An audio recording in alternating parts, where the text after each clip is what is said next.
What it do, everybody? We have a new, undisputed welterweight champion of the world, and once again, the Ring Magazine champion of the world, Terrence Bud Crawford. In 9 rounds, as I predicted. I'm just as happy as he is tonight because shit, man. I put it down for that fight. And I'm glad I came out with a precise win myself. But anyway, that's neither here or there. Congratulations to Terrence Crawford and Errol Spence Jr. for putting up a great show. Great fight. It was an awesome fight, man. Errol Spence showed tremendous heart, got knocked down several times in the fight, kept getting right back up for more. And he handled everything that Terrence Crawford could give him. So shout out to both fighters. But a special shout out to Terrence Crawford, man, for doing what he said he was going to come out and do. And he said everything beforehand how it was. Meaning that he says, hey, man, when I get in the ring, just like he said in the press conference, it looks hard. I mean, it looks easy, but it's very hard. I just make it look easy. And here's yet another fighter he makes look mediocre at best. Does that mean he's mediocre? Absolutely not. I respect Errol Spence just as much as I respect Terrence Crawford. But Terrence Crawford's just on a whole nother level, man. And I saw that Juk was gonna be ready all night, and that's pretty much what he did, man. He turned that jab into a hook. He juked him all night long and put him on his ass pretty much every time he used it. A few uppercuts here and there. You know, he specializes in the uppercut. He puts his opponents down with uppercuts very well. I just like the overall performance of the fight tonight from Terrence Crawford. It was a war. It was battle. It was a one-sided ass whooping in that battle, though. You know, indeed, it was a one-sided ass whooping, but it wasn't from the person who said it was going to be a one-sided ass whooping. It definitely was a fish fry in July. It was definitely strap season. But it was all for the undisputed, two-time undisputed champion, Terrence Bud Crawford. Awesome performance, man. I don't know, man. I don't know if Errol Spence want to do that in November, man. He said November, December, that he would like to step up and fight at 154 pounds. And if he pushes the rematch clause, he would definitely take it at 154 pounds. So it won't be for any straps that I can imagine it would be unless Bud fights or he fights.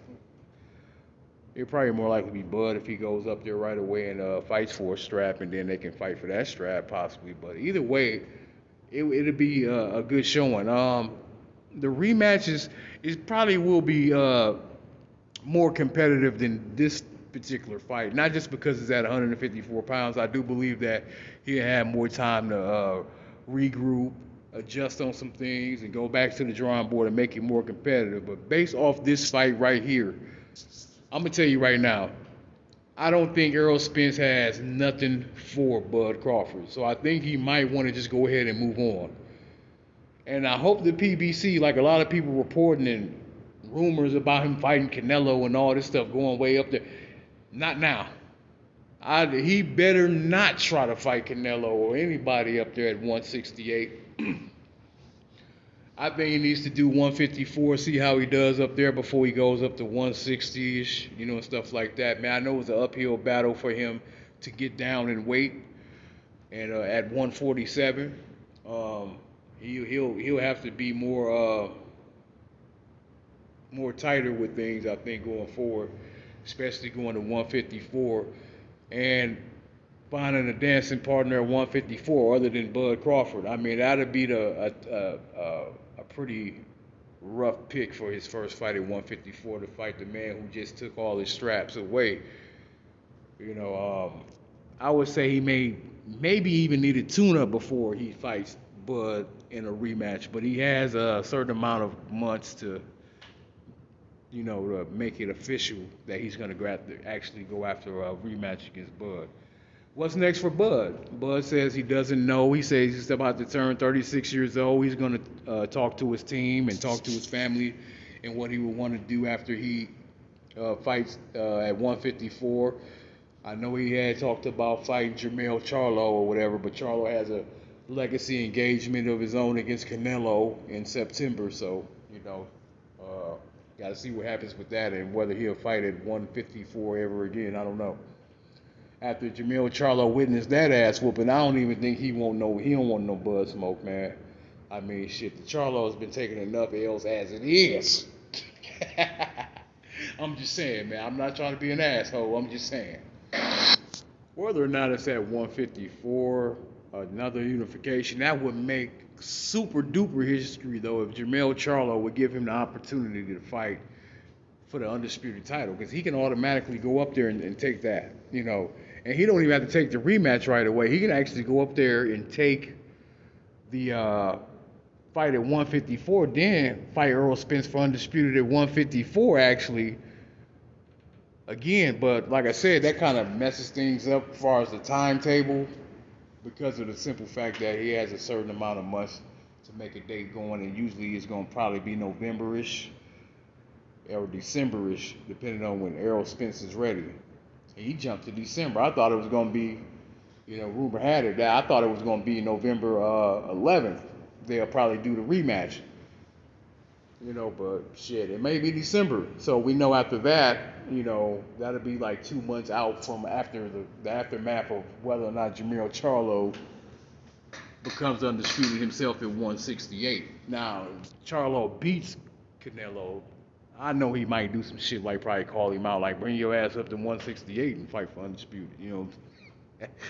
But man, you know what? The future is bright for Bud, no matter whatever he decides to do, whether his farewell fight will be, in fact, a rematch with Errol Spence, or he'll come back down at 147 and defend the undisputed titles against Boots. I mean, he's got a lot of options, in his next 2 fights. He's got a 2-fight deal with PBC regardless, so it's going to be against a PBC fighter if it's not against Errol. Or Jermell Charlo for that matter. It will be against somebody because he's under contract for yet another fight.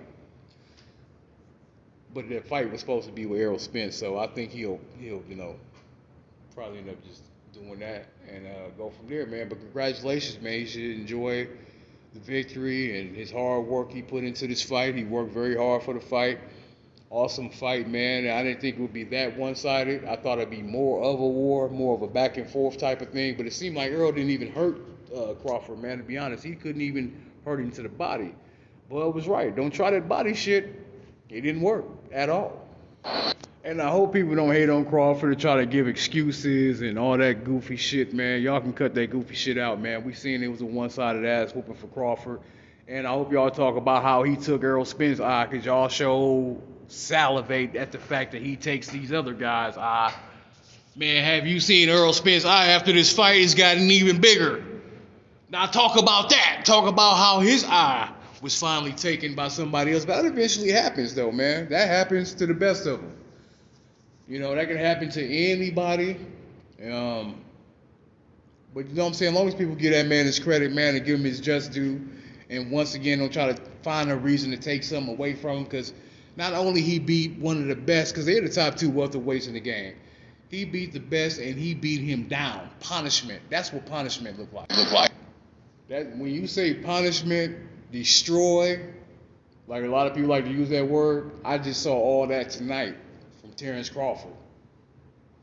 So all that resume shit and all that other stuff people been talking, man, listen. He make him look like nobody. Y'all must have forgot. All right, y'all, man. Peace and blessings. I'm up out of here, man.